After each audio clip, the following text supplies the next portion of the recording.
Good evening and welcome into the Mafia cast, brought to the fans by the fans, and this is your one-stop shop for all things Bills every single week. Now here are your hosts, Mike Yanni, Ronnie Eastham, and Casey Ceda.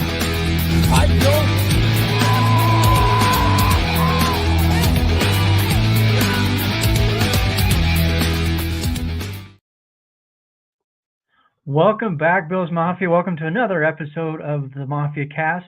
I am so excited. I did not hit the mute. It unmuted for me. I waited for it. We got it finally. We've only been doing this for, 2+ years now, and finally I got it done mute right. Well, I was just fighting with it myself. So after this is our fourth season, like middle of third year, and we're still dealing with it. So it's just a staple at this point. Who cares? Yeah. Just let it be. How you doing, Casey? Oh, not bad. Today really does feel like a holiday. I had two teams that I wish for starters, I hope tonight ends in a tie. That will just make my heart completely happy. If it's 27-27, oh my God, I'll be thrilled. But I am so excited to watch football. It is all I've thought about today. I've done nothing but look at FanDuel and DraftKings and Caesars, and then switch over to my fantasy lineup, and then switch back, and then switch over to my fantasy lineup, and check Twitter for notifications, and it's finally here. It's good to have football back. We had some football last weekend too, and I know both of our teams pulled out victories in the college ranks. I think both of us were. I know I was at some point a little concerned for my team, but they got it done in the end. So, yeah. Unfortunately, real quick, your boy Genty is the newest college football mutt card. Yes, I saw that. Which is pretty cool. Every time I see it, I think about you. 267 yards, 6 rushing touchdowns.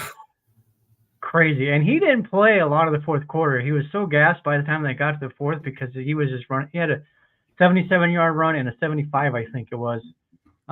Yeah, it was crazy. Yes, Georgia State. They're D1, though, at least. They're not like FCS or whatever, but still, it's Georgia State. I've heard they're actually kind of a decent team, but either way. Speaking of Ultimate Team on the college ranks, mine does not work. I have not been able to do Ultimate Team at all since they launched Season 2. None of the challenges are there for me to do, so I don't know. I guess I just won't play. They did get rid of all the challenges. They got rid of them for everybody. So the only thing you can do is like the solo seasons and head-to-head. Wow, look at us nerding out on the podcast. I know. That's what we do. That's what we do here. Yeah, other than that, it's been an eventful day. We have a fire that kicked off yesterday, kind of close to where I work, and I saw the smoke kind of coming up from behind the cliff, and we reported it. Blah blah blah. That was a little bit before I got off work. This morning, my boss calls me, and he's like, "We're sending everybody home. The fire has continued to spread."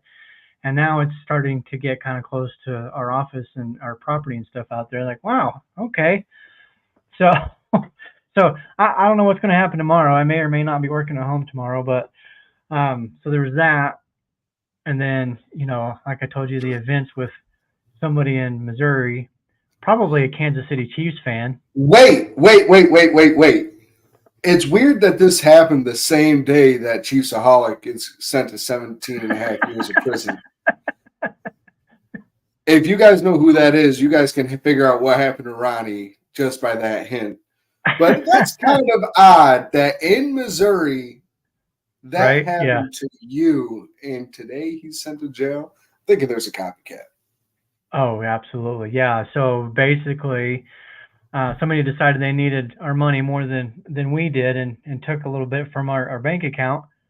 We'll just say thousands. I'll leave it at that. But sounds like everything will get rectified and whatnot. But I'm pretty sure, being from Missouri, probably a Chiefs fan.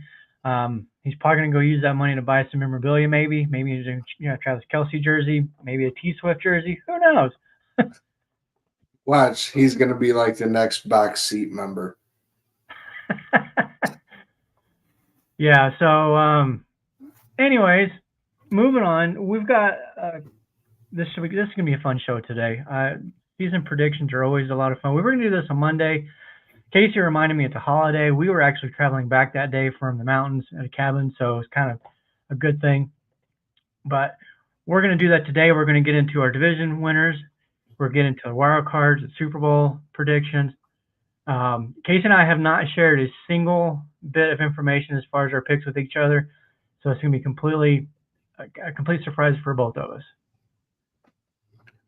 I have a feeling that we're going to be pretty close in picks. If we're off by more than one or two teams in total on like combined, but we're in each AFC and NFC, one in each conference. If we're off by one or more, off by more than one or two teams, I'd be very, very surprised.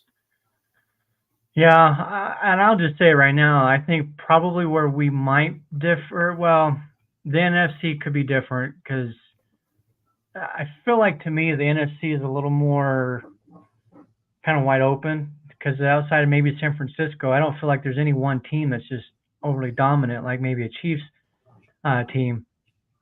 But I guess in the AFC you can look at the same because you got the AFC East with three. I'll say it. I'll be honest. Three legitimate division contenders. You've got the AFC South with. I would say maybe three if you believe in Aaron if you believe in Anthony Richardson and the Colts. And then the North, three in the North. Yeah, three in the North. And then Tomlin, who's going to go 9-8. So, they're going to be going to squeak out some wins they're not supposed to. So every time, I mean, and then there's the NFC in the AFC West. I mean, that's Chiefs by a mile, and then who knows with the Chargers and the Broncos, and oh my God, and I'm forgetting the last one, the Chargers, the Broncos. Oh, and the Raiders. What any of those three teams are going to be. There's been so much changeover between last year and this year. It's going to be a crapshoot. Yeah, and you've got. I would almost lean towards maybe the Raiders as being number two, only because I feel like they have the least amount of changes, but they do have a change of quarterback. I personally don't know that there was necessarily an upgrade, but we'll talk about that in a minute. So let's just jump into this. Let's start with the Bills division, AFC East, and I didn't rank them, 1, 2, 3, 4. I just kind of went with my number one, but I'll let you start. Who you got winning the AFC East? Buffalo, until proven otherwise. I think we are going to win it. We still have the best quarterback, and it's not even close there. But that's, we used to be able to say, we have the best cornerback room, the best quarterback room, one of, if not the best wide receiver room until Cheetah got down to Miami. Yeah. So we were the top of the division in many different categories. Now, I mean, you look at how the team is broken down this year and changing over to this new younger regimen, that Josh is the only definitive one, like right off the top of my head at this very moment, that I'm like, yeah, the Bills are 100% better right there. Offensive line you could put up there, but I don't trust Miami yet. Their defense is worrisome. Losing Christian Wilkins, your best defensive player. Ramsey's still kind of hurt. They're bringing in an older Jordan Poyer, who, in my opinion, is still going to be good because I think they're going to ask him to play more so in the box, play like a Buffalo nickel, basically be like a third linebacker. The Jets, I mean, a lot of it is obviously relying on Aaron Rodgers. But what is Mike Williams going to be? I think he's going to be a big key to that offense, to where if he's healthy, that's a real other weapon. But you mix him and Garrett Wilson, then you got the rookie Malachi Corley and one of the best young running backs in the league, in Breece Hall. That's a good offense, but it's then you're hoping that they stay healthy. They're so old. Exactly. So that's my big detriment with them. Then the Patriots, they are in a full-on rebuild. They're like Jacoby Brissett is starting. for them. Not the number 3 overall pick in this year's draft isn't even starting, which is, in my opinion, that's very, very smart. He's not ready to start, so let him just ease him into it. When the bye week comes, if he's ready, throw him in, let him get his feet wet for half a season this year, and then he can hit the ground running into next year, just knowing, okay, this is what I dealt with last year. Now I know what to expect this year. Let's talk about the Patriots for just a second, too, as far as their quarterback situation. Are you surprised that Brissett won that job over the rookie, Drake May? I don't think it was that way. I don't think it was ever a competition, to be honest. I think that's why you bring in somebody like a Jacoby Brissett. He's a guy who's just good enough to kind of give your team hope on game day, and then when you go 4-13, you're like, well, yeah, we had Jacoby Brissett. What do you expect? Well, I think he's just somebody. He's a placeholder. He's a Tyrod. He's just one of those guys. I would say Tyrod's a little bit better. I would say this: if the team was a better team, I would understand going with Brissett. The Patriots are not going anywhere this year. They are not going to win any divisions. They might win 3, 4, or 5 games, maybe. Just put the kid in there. Put Drake May in there. You can't do any worse with him. I've always been a fan of starting quarterbacks early. Some of the pushback that I get or arguments I get against it is the fact that, well, you don't want to destroy your quarterback's confidence, this and that. To me, if your quarterback is so mentally soft that he's going to lose confidence because things aren't going well, I don't want him as my quarterback then. I want a mentally tough guy in there because it's not always going to be great. Even when 2, 3, 4, 5 years down the road, things can get rough. So to me, I'm a little surprised that they're not starting Drake, and I would not be shocked if he does come in 4 or 5 weeks into the season when the Patriots are 0-4. Maybe that's their plan. Maybe they want to just kind of build him up a little bit more because from what I was hearing the last few weeks is he'd been playing better. I even heard some reports saying that he was out playing Brissett in practice towards the latter part of preseason. So we'll see what happens there. But yeah, I think pretty much the same way as you. I mean, I heard those same reports, which is what kind of solidifies it to me that it wasn't a competition. This is what's going to happen. And you don't throw in so Caleb Williams, you start him. He's, supposedly the next best thing since sliced bread. And B, you got him all these weapons. You did the opposite of what you did for Justin Fields. You're surrounding him with bona fide talent, proven talent. The Patriots don't have that. Like you said, they don't have a good team.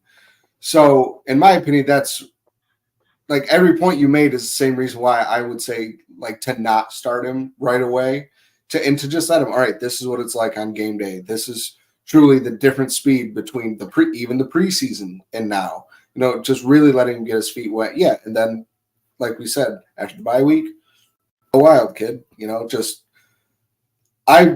You know me, I am baptism by fire kind of guy. But quarterbacks are you still got to be touchy with them. It's just even Josh, the plan wasn't to start him his rookie year.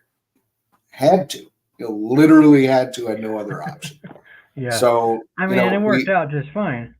Yeah, but at the same time, it can also go completely opposite. So I understand being more cautious with a quarterback. Well, and that's why I think it really kind of depends on the quarterback. Period. I don't think there's a right or wrong answer to that question to start him or not start him. Patrick Mahomes didn't start his rookie year until the last week of the season. Now, the difference there was the Chiefs were already a playoff team with Alex Smith. So really kind of made sense to stick with Alex Smith for that season. Mahomes probably would have played, I think, his rookie year had Alex Smith something happened to him and he got injured or whatever. But yeah, I think it just kind of depends. We got a lot of divisions to go through, so I think this one's pretty simple for both of us. Buffalo Bills, call it a bias or a homer pick, whatever. But none of those other teams have done anything in the past that makes me think otherwise at this point. I agree. Until it happens, I'm going to take us. Yeah. We talked about this a little bit while ago. AFC North. with Cincinnati, Baltimore, Cleveland, and who am I missing? Steelers. Pittsburgh. Who you got in that one? I have the Ravens winning that division, with the Bengals coming in a very close second, the Browns coming in third, and the Steelers coming in fourth. Yeah, I'm completely on board with that. I do want to ask you about the Steelers, because you mentioned it a while ago. The Steelers are probably going to go 9-8 because that's what Tomlin does. That's kind of what the problem was with the Bills during the drought. They were just good enough to get 6, 7, 8 wins, and they could never get that guy in the high first round to answer the quarterback situation. I kind of feel like that's where the Steelers are now. And so now they're going out and buying quarterbacks off the free agent market who are has-beens, washed up, or maybe just not that good in the case of Fields. But I feel like for the Steelers to get over this hump and become who we, are used to the Steelers being, they need to have a losing season so they can draft themselves a future quarterback finally. I mean, I think it's smart for what the Steelers did this year with the quarterbacks. You got a guy who's won a Super Bowl, coming off his work, one of his worst 2 seasons of his career, who's looking for redemption. He's got a chip on his shoulder now. And you got Justin Fields, who was traded and given up for by another quarterback still while he was on a rookie contract. That hurts. That burns you. So you got 2 guys that are absolutely driven. And this should be each of their best, maybe not Russell, but this should be Justin Fields' best year of his career, just because he has so much to play for. You see that with a lot of guys, that when they're on the last leg, you've got everything to give, you give it. And if it doesn't work out, they barely spent any money or trade capital in getting these guys. So if it doesn't work out, if they are terrible, and they start to lose, then yeah, I mean, you end up kind of in the purgatory again, especially the Kenny Pickett's, but I wouldn't be shocked at all if the Steelers go, 9-8 and then trade their first this year, next year, and a whole bunch of other picks to get into the top 5 for a quarterback. Because in my opinion, they truly are pretty much just maybe another wide receiver, and a quarterback away, and they're going to be golden. Yeah. Yeah, that division I think is going to be interesting. I do have the Ravens winning it as well. I think Lamar Jackson he's one of the top quarterbacks in the league, at least in the regular season. The Ravens as a team, I'm not just going to put it on Lamar Jackson. The Ravens as a team don't play well in the playoffs. In the regular season, though, they've been one of the best around. So I do anticipate that continuing. With the AFC South, we've got Jacksonville, Tennessee, Houston, and Indianapolis. I'll start with this one. Might be a little bit of a surprise. I don't know what you did, but I got Jacksonville. I like Houston. Don't get me wrong. I do like Houston. I think they finished number 2 in the division, but I want to see them continue what they did last year with now a first-place schedule. They are no longer going to surprise people. Opponents are going to expect a good team. They're going to expect a fight now. So they're not going to sneak up on anybody. They got a first-place schedule. So let's see what they can do with that. And meanwhile, Jacksonville, I think they did a pretty good job of filling in some holes with some free agents last year. Trevor Lawrence, I don't think he's the quarterback that people expected him to be coming out of college, but he's still good, right? I mean, you can certainly do much worse. So I like Jacksonville to take that division. Interesting. So, real quick, before I say my lineup, whose defense do you think is better, the Jaguars or the Texans? I think maybe the Jaguars. It's tough because I know the Texans made some changes as well. So, I mean, they could be kind of equal ground, really, honestly. Yeah. See, I took the Texans. My order goes Texans, Jaguars, Colts. Titans. And in my opinion, what puts the Texans over the Jags is their defense. They signed Danielle Hunter. Derek Stingley is an absolute animal at corner. They signed another safety to go with Jalen Petrie. They signed, I want to say, 2 new linebackers. They just got better.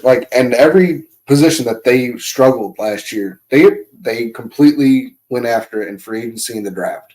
And adding Diggs, I don't think he's washed. I'm not one of those guys that thinks he's terrible. I don't think, I think he's going to do well this year. I think there's going to be 3 guys between 1,200 and 900 yards for the Texans, between Tank Dell, Diggs, and Nico Collins.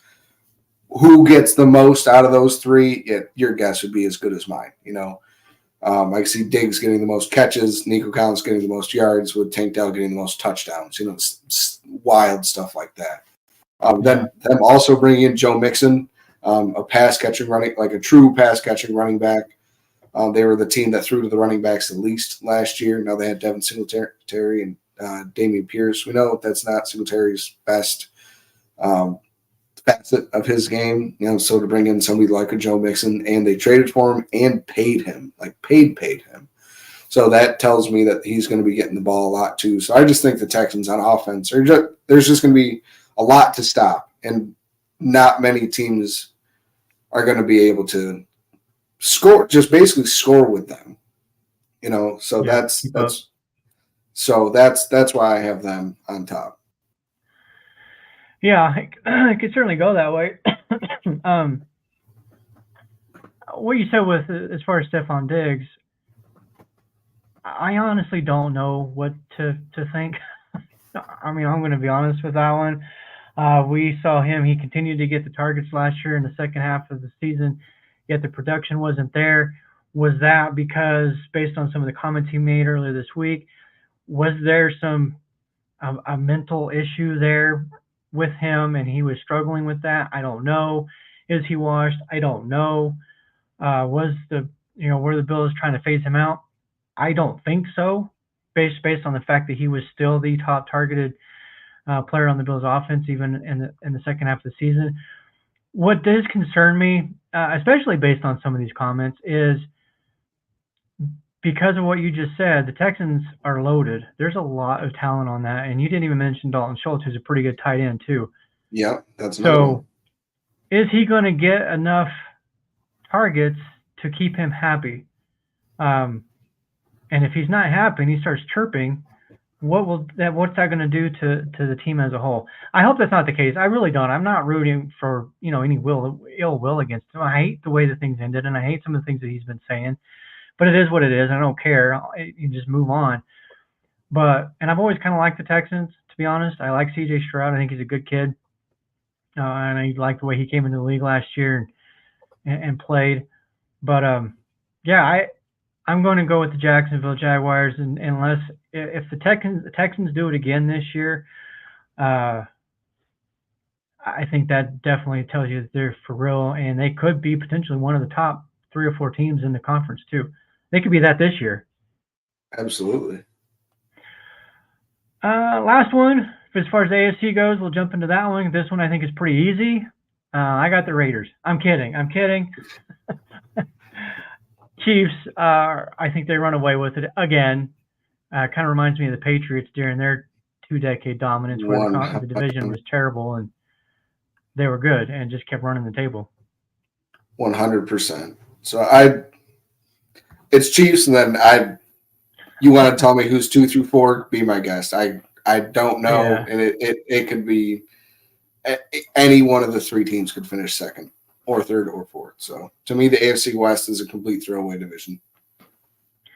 Yeah, and it's tough even to rank 2, 3, and 4 because, I mean, you look at the Chargers, I think they have the second best quarterback in the division, but their receiving core was decimated last year with free agency. Their defense has always struggled. They got a new head coach. We don't know what he's going to, what he'll mean to the team, what kind of changes they might make, or how long it'll take the team to gel with the changes. Then you got the Broncos, who have been not very good, in recent years, and they're starting a rookie quarterback. Who knows? Bo Nix might come in and be the next C.J. Stroud. I don't know. And then the Raiders. I think the Raiders have probably the least number of question marks, but they've got a big one at the quarterback position. So Raiders should have just stuck with Aiden O'Connell 1,000% agree. What they had while signing Minshew. I'm fine with them signing Minshew because if something happens, at worst, Aiden O'Connell can be Garrett Minshew or whatever. Yeah, and if he's anything better than that, Gardner. There we go. If he's anything better than that, then great. Worst, that's what he's going to be. So you sign Gardner, let Aiden O'Connell start, and if he's Minshew, all right, whatever. We got 2 of them. But if he's better, then sweet. If not, then you got nothing. It doesn't. It really doesn't make a lot of sense to me because O'Connell, for a rookie, he was probably the second best rookie last year behind C.J. Stroud as far as quarterbacks go. And down the stretch, the last 4 games, the Raiders went 3-1. And I believe he had 8 touchdowns, and I don't think he threw any interceptions, maybe 1 interception over the course of those 4 games. He was playing well. So I really don't understand why you're going with Gardner Minshew, who you have. He's on his 3rd or 4th team in 4 years, basically. Since he came in the league, he's bounced from team to team to team. There's a reason for that. He is not the answer. He's not the future. At least with O'Connell, he might be. Get him in there. Let him play. Because, again, kind of the same situation that we talked about with Drake May. You're not going anywhere with Minshew, I don't think. So let this other kid, have a shot. I agree. I always liked Aiden O'Connell. He played at, I think it was either Purdue or okay. So I watched him play against Syracuse, and it was the first time I watched him. It just the way he played and how he threw the ball, and just I was like, he's good. He's very good. And then I think they ended up beating Syracuse 38-34. And it was because of him. I think he threw 3-4 touchdowns, and including the game winner in the 4th quarter. Then I forgot about him until he got drafted in whatever it was, 4th, 5th, 6th round, and I was like, that name sounds so familiar. Then they started showing highlights, and it was from the Syracuse game. Yeah, that's right. I'm like, yeah, I saw it. I could when I watched him play, I was like, yeah, that looks like an NFL quarterback. So yeah, I don't get it. So, but Raiders are going to Raider. Don't tell my wife that. She'll beat me up. Oh, yeah, she will. Well, we'll get to the NFC here in just a second. Before we do that, a couple of quick things. Number one, if you're listening or watching right now on YouTube, please give us a subscribe. If you're not on YouTube, find us, the Mafia Cast. We're trying to continue to grow that community. Give us a subscription or subscribe to it. Same with Facebook. Follow us, whatever. And before we get into the NFC, let's hear a word from our sponsors. Hey, this is John from Game On Video Games and Sports Memorabilia. We are Rochester's premier trading card store. We have a wide selection of trading cards, autographs, and memorabilia. We also do autograph and celebrity appearances in the store. So if you're looking for the perfect gift for yourself, relative that doesn't like the Bills, or for a friend, come down and check us out at our Rochester location, 2670 Dewey Avenue, or our Hamburg location at 1 Buffalo Street. Go Bills. Go Bills. NFC side. Let's go with the NFC East. Who do you got? The NFC East, I have the Eagles winning, actually. I thought about having the Cowboys, and my Uncle Joe is going to be pissed I didn't choose the Cowboys. They are getting healthier. They are getting Diggs back. They did stop putting safeties in at linebacker, and they're actually going with the linebacking core now, so teams won't be able to just run all over them for 800 yards like the Bills did when Mike and I went some last year. And to be a good husband, I'm going to put the Commanders third. And then fourth, it'll be the Giants. I just don't believe in Daniel Jones. I said it the day that it happened. I'll say it till the day I die. Them choosing Daniel Jones over Saquon Barkley is what set that franchise back another 7 years. You could have had a cornerstone player, somebody who's going to be retired, put on the wall. All you had to do was pay him $2 extra million guaranteed dollars, and they would have kept him.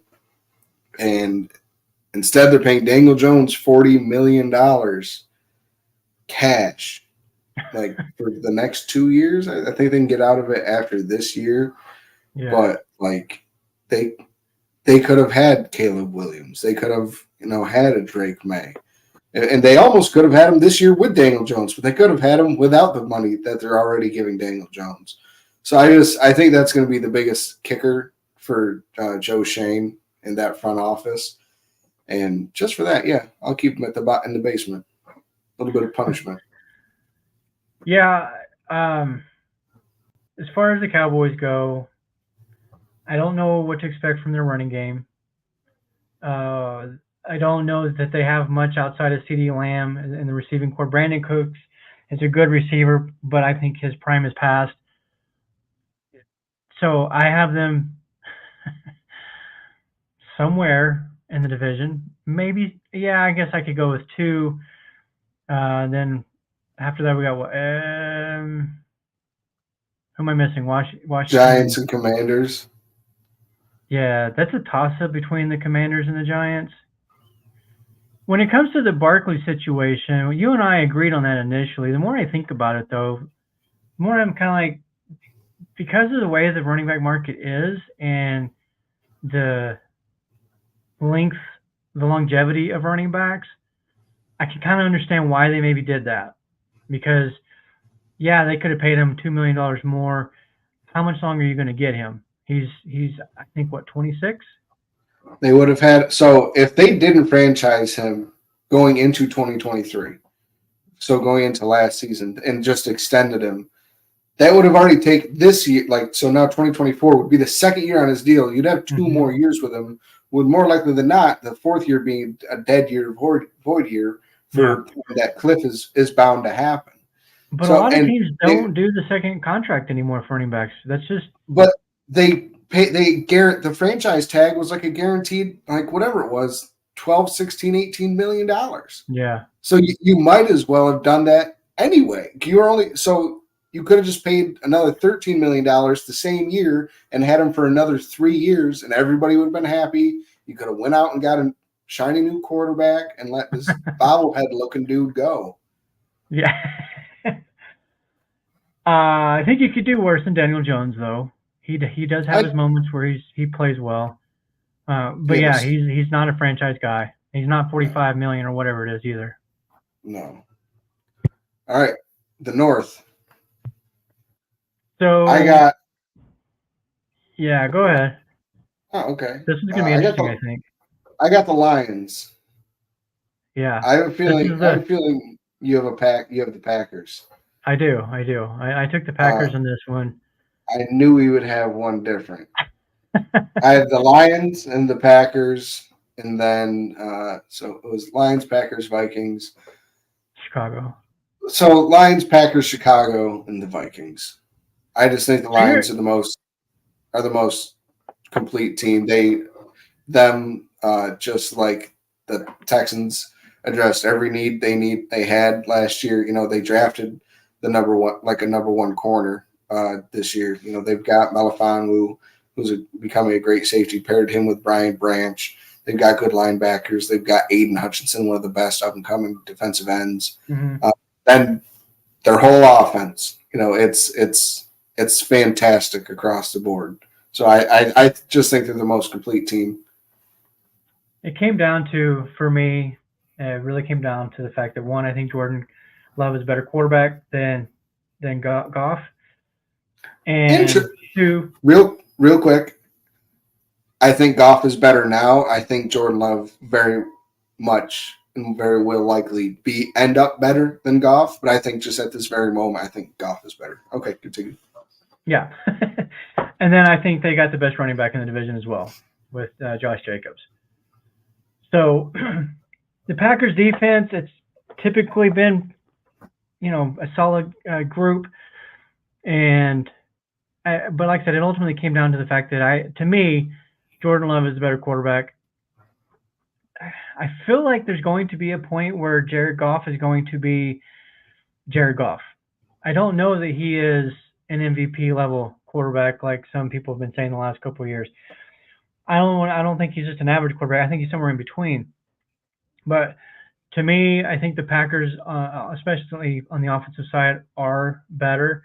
Yes, the Lions do have a lot of weapons there as well, but so you think the Packers have better weapons than the Lions? Top to bottom, yeah.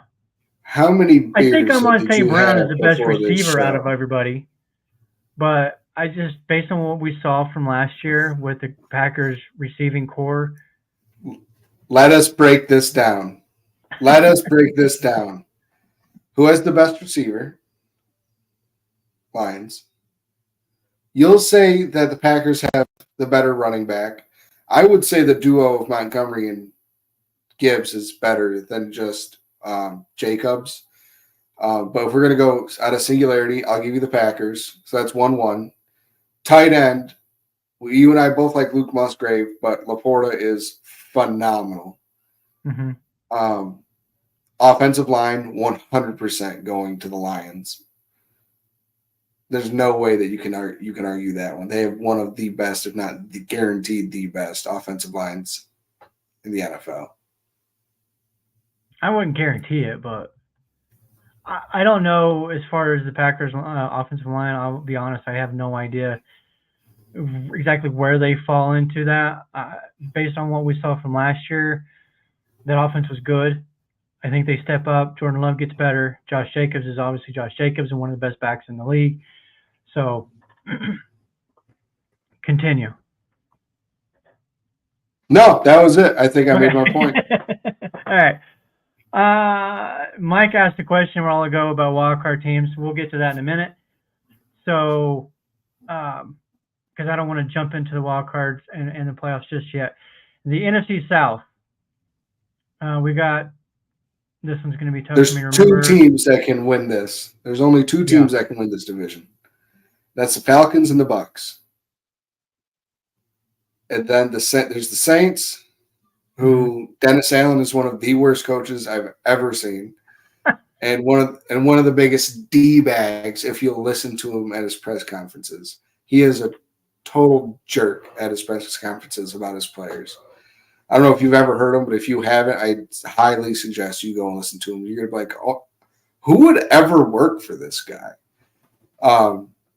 And then there's the Panthers, who there's not a snowball's chance in hell they win the division this year. I would agree with that. I took the Falcons. I think they did a complete rebuild. They kind of did it with the way. I can't get on board with the hype. I can't. It's not necessarily the Kirk Cousins thing. It's the defense for me. They got Judon. They got Justin Simmons. They've got Jesse Bates. They've got AJ Terrell. And then another great defensive, not great, but very good defensive lineman. And I'm forgetting his name. But then then you do have weapons in Bijan and Pitts and London. They signed Darnell Mooney. I can see the path for it. The Bucks, their defense, in my opinion, is terrible now. And Mike Evans is going to fall off a cliff sooner than later. Chris Godwin, he's another guy. He's not anything special anymore. Their best weapon is Rachaad White, the king of dump downs, least efficient runner in the league last year, and that's because they had one of the worst offensive lines. I completely disagree. They still have one of the best wide receiver duos in football. There's nothing that Mike Evans or Chris Godwin did last year that lead me to believe there's going to be a drop-off this year. No, I don't think, I'm not saying there's going to be, but I'm putting Atlanta first. I'm hedging my bet in case. If they win the division, I will not be shocked. And I actually had them winning the division originally until I really started breaking my head.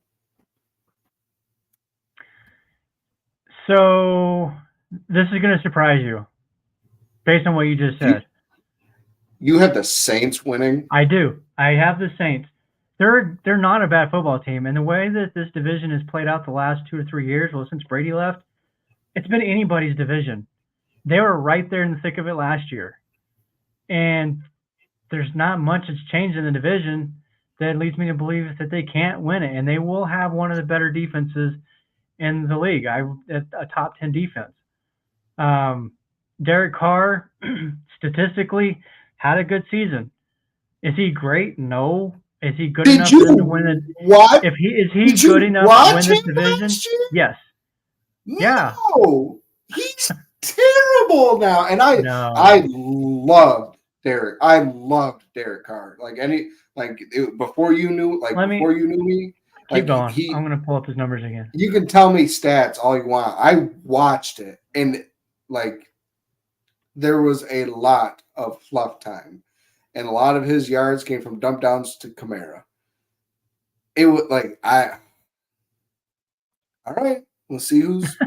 we'll just see who's right. I got the Falcons. You got the Saints.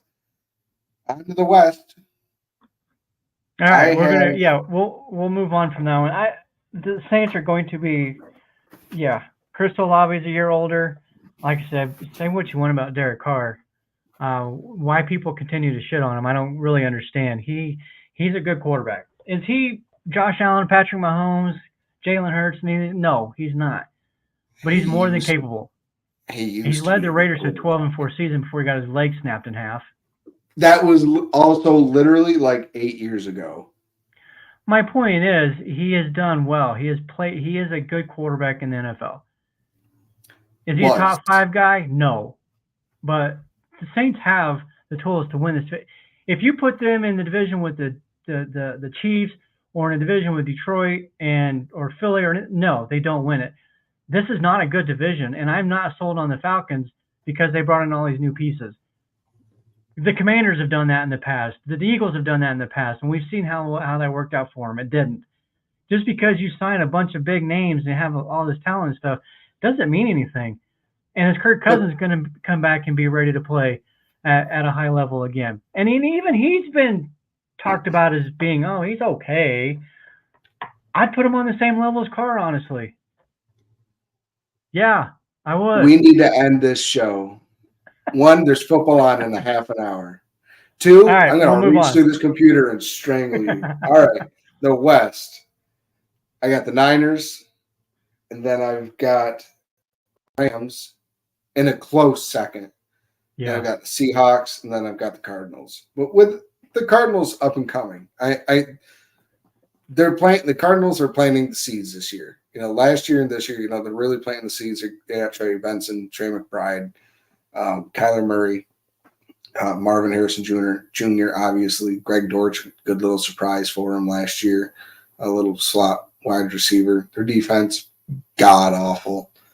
So I got the Niners, winning it again. They're just a well-oiled machine. I almost put the Rams in there. I did too. It was close. I think the Rams are going to be a better team than people think they will be. There was a defense really that's kind of the question mark for me as far as the Rams go. I don't know what to expect from the Rams defense this year. So I think offensively, they have the pieces to compete with anybody in the league. I really do. Between Cooper Kupp, Puka Nacua, Kyren Williams, Matthew Stafford, I don't think he's quite done just yet. I think, like I said, I think they've got the weapons and the talent there to keep up. I don't want to beat up on the division anymore because, we're 100% agreement, same order and everything. And so let's get into our wild cards. This one was a little bit more difficult for me in some respects, particularly with the AFC, because AFC does have a lot of really good teams. But I got my 3. Who do you got? Well, Miami, the Bengals, and the Jets. I couldn't put 3 teams from the East in there, so I left the Dolphins out. Spiteful. I put the Jets in there, though. I do have the Jets as a wild card and then I got the Bengals and Texans.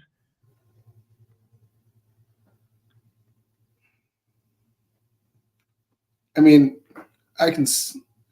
Jets should have a better defense, and if their offense stays healthy, like they can definitely be better than Miami. I tried not to think injuries and exclude that because in a perfect world, all this happens.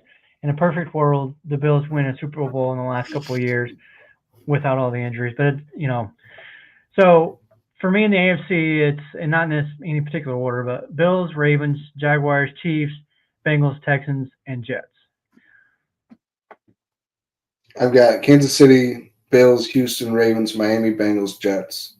And in the NFC 1 through 7, I've got the Niners, Eagles, Lions, Atlanta, Cowboys, Rams, and Packers. I'm going to make a lot of Cowboys fans upset. I don't even have them in the playoffs. They are not a wild card team for me. Uncle Joe's going to want his magnet back.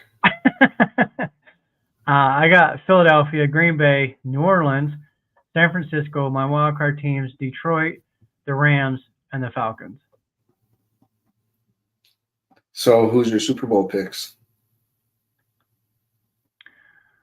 I think the Eagles bounce back from last year. I think they get things figured out. They're a good football team. They got a lot of talent. There's no question. I don't know what happened to them last year down the stretch, but I don't think it's going to happen again. I think they are the representative in the NFC. And I'm sorry, call me a homer, but I'm putting the Bills in the Super Bowl. I knew it. And here's the thing. Yes, I know the Chiefs, they could go on and win the third in a row. I don't think it's going to happen just because, one, I mean, it's third in a row. It's never been done. Is their first? They'd be going to four in a row, winning 3 in a row. So it's just law of averages and history. I can't put that in there. I just can't. But the way that the media and even some of our own fan base has been so down on the Bills this year, it almost feels like, I don't know how to put it, but it just feels like it's right. Like, because everything is so lined up against them and so many people are doubting them that this would be the year. If they're going to do it, why not this year? I think the offense is better because of the subtraction of a certain someone, and not saying because he is who he is or anything.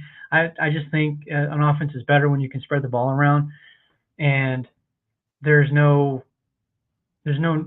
feeling that has to somebody has to be force fed, and we really don't know if that's what the case was.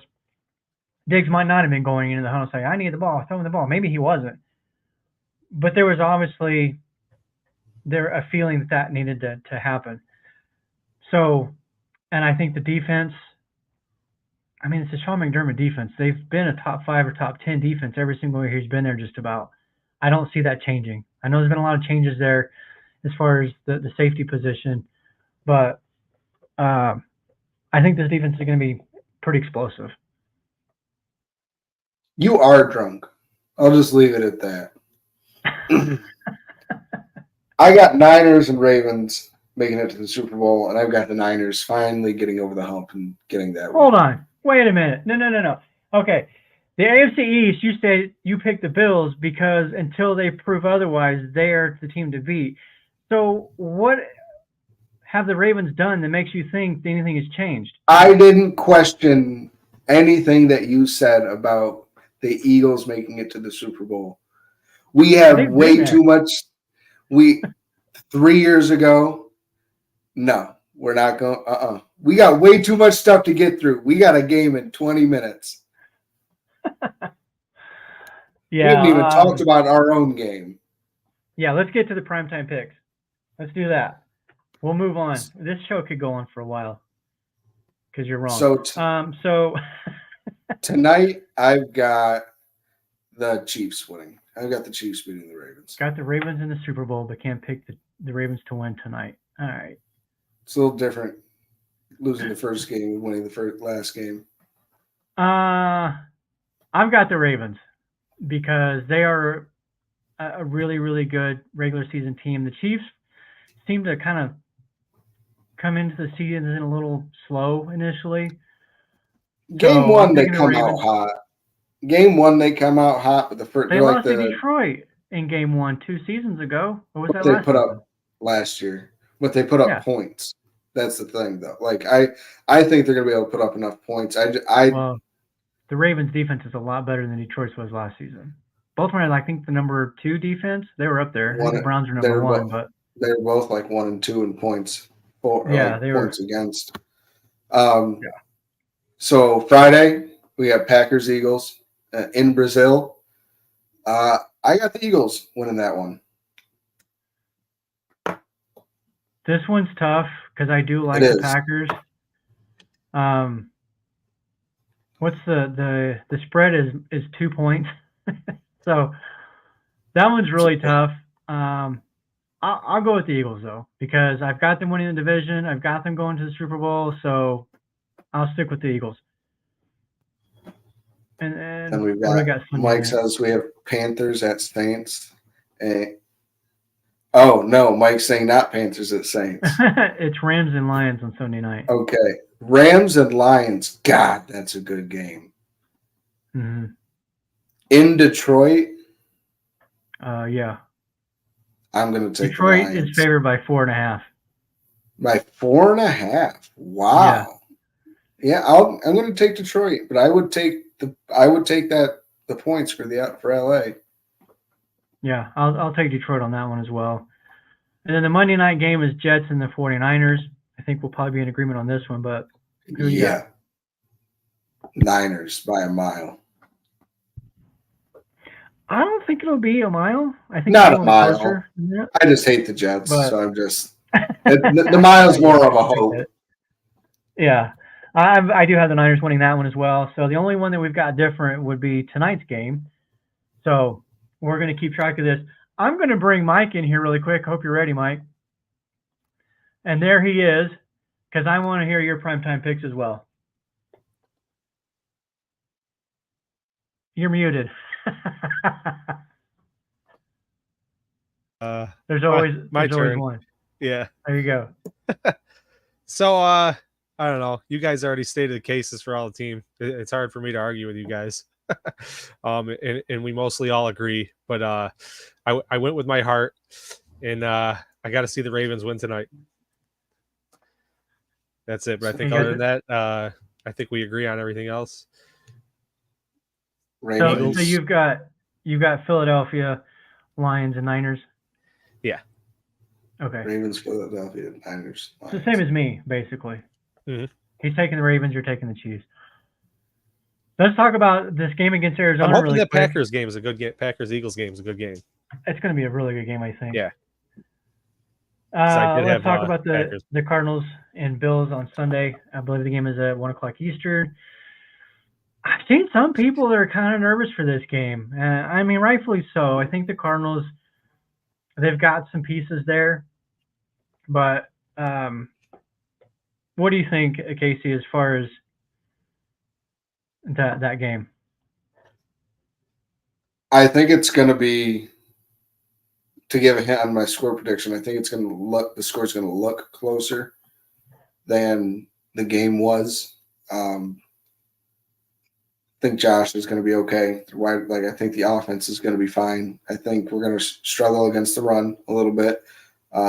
Between James Conner and Kyler Murray and Trey Benson, that's 3 good runners. And then they've got Trey McBride, like I said, with Marvin Harrison. They're going to be able to spread the ball around a little bit. It's not going to. Last year it was all just James Conner. And Kyler Murray was hurt last year. So I think the offense is going to be intriguing. I still wouldn't pick the over. The over-under is 46.5. I would still take the under on that. Interesting. No, I guess I wouldn't. In my betting, I would. In my betting, I would take it. But now that I'm doing a score prediction, I would take the over. All right, what do you got for the score? I've got 31-24 Buffalo. 31-24 Buffalo. Mike, what are you going to go? I got to go with the Bills because I told you guys before the show I'm seriously concerned. I feel like I'm going to be really concerned if we just don't come out rolling and win this game. I feel like we'll just be playing catch up the rest of the season, trying to figure out what went wrong and all this crap. But I got. But you're Mr. 13-4. No, that was last year. This is the. No, you said this is the year to go 13-4. You did say 13-4 this year. It's going to be tough. But if we're going to do it, we got to come out and win, right? So I got to say the Bills, but I'm going to make it a one-score game. 21-27 Bills. Okay. I can see it. As I thought about this game, and I think about the past, like kind of what I said with the Chiefs, the Bills, for whatever reason, there's been times when they've come out flat, but then there's also times when they've come out just smoking hot and then fizzled in the middle part of the season. I don't know what to expect from this group. Like I said, as far as my Super Bowl prediction, I just have this feeling that Josh Allen is going to light up this league, even more so than he already has. There's a chip there. This team, this offense, I think they're going to roll, and I think they're going to put up. I mean, it's the Cardinals' defense. What we saw from the Bills, I think it's 2 seasons ago when they rolled up the Rams in Week 1, and then can't remember who it was in Week 2. Tennessee. And I think they scored like 80, 90 points and combined in those two. I think we're going to see that early on from this Bills team. I don't know that defenses are going to know what to expect yet. So I think that's going to play into it. But I've got the Bills rolling up 38. And the Cardinals part is tough, but I'll say 24. 38-24 Bills.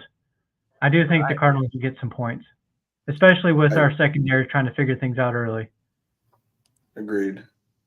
Look at that, boys. Our first score predictions of the year.